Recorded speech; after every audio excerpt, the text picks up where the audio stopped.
something about you swells up. I did it. If you know what I did.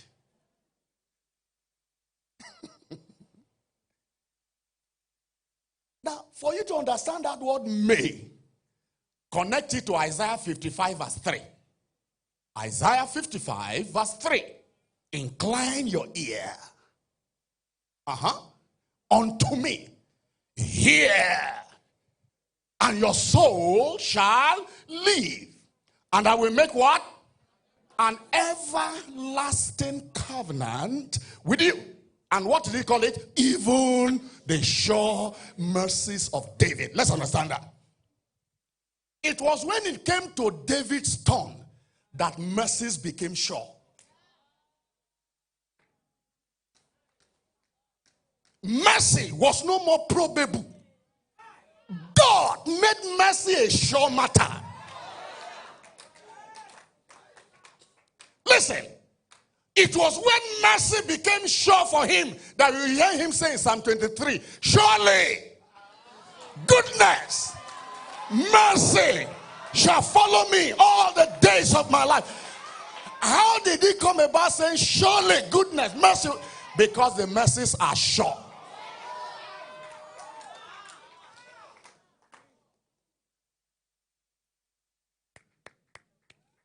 Nothing is sure if God's mercy is not sure over you. It's because of his mercy we are not consumed. As I close the matter,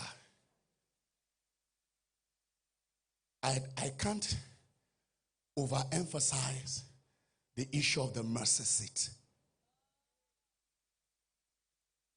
When you go to Exodus 25, verse 22, God spoke to a great man of God, Moses. The man God has used to do unusual miracles, signs and wonders, open the Red Sea. What did God say to him? And there I will meet with you. You can't arrange a meeting with God. Who are you? It takes unusual humility for God to even consider what's going on in heaven, let alone on earth. You find that in Psalm 113, verse 5. We'll come back here shortly. Psalm 113, verse 5. What do you say there? Who is like unto the Lord our God? Who dwelleth where? On high. Wake up that yellow girl. Yes, you. No sleep. Put eye here.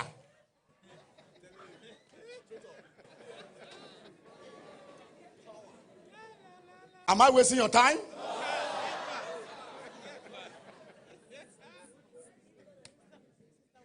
Okay. Who is like unto the Lord our God? Where does it dwell? On high. Verse 6. Who does what? Humbles himself to behold the things that are where? Even in heaven, for heaven to enjoy his visit, he has to humble himself. If God has to humble himself to give heaven attention, then he needs to humble himself more to come down to you and me.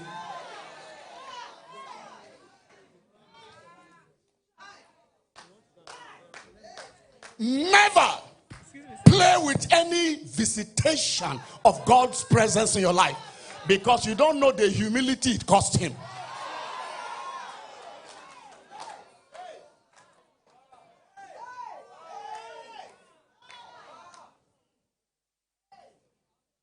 Okay, go back. Let's end the matter in Exodus 25, 22. And there I will meet with thee, and I will commune with you. These are the two principal grounds of enjoyment for any man that makes it. Number one, God meeting with you. Number two, God communing with you. That is the background of an unusual man for God. That God met him. God communed with him. Oh, if you have these two. But where is it going to happen? He said, I'm there. So where is the there? He said, from above the mercy seat. Between the two cherubims that are upon the ark of testimony of all things which, how many things? All things which I will give you. This is why I give it all. So the question is, where is this mercy seat? Verse 10, quickly, because I just have 1 minute. Verse 10, what is in verse 10? Exodus 25, verse 10. And they shall make an ark of shittim wood. 2 cubits and a half shall be what? The length thereof. And the cubit and a half, the breadth thereof. And the cubit and a half, what? The height thereof. How many measurements in making the ark? 3. Length, breadth, height. Now see the mercy seat as I close. Verse 17. And thou shalt make a mercy seat of pure gold. Golden matters rise from mercy. When God brings you to the place of mercy, true gold is from there. Pure gold. Not gold in the morning, but silver in the evening. True gold that is pure, that goes through time and remains gold. What are the measurements?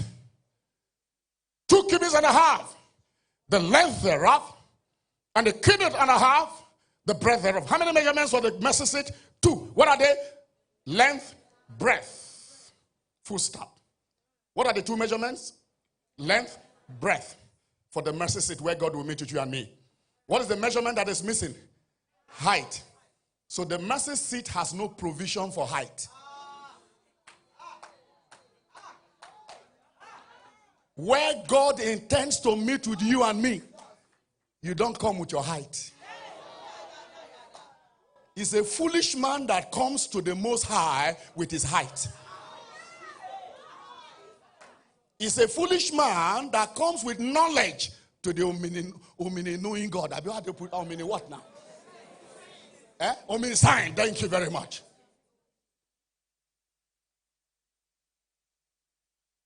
Do you meet a man and say, what is your length?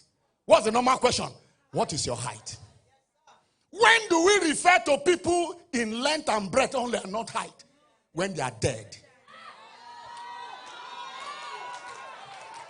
Let us pray.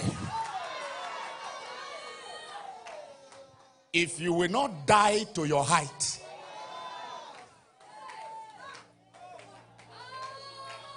die to, you can be in church here while others are serving God. Say, hold me.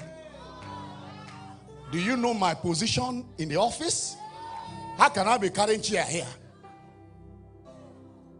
You are too tall for mercy. Mary, Elizabeth and her husband, they had good testimony. Righteous before God. Blameless in walking with God in his commandments and ordinances. That was enough for them to boast.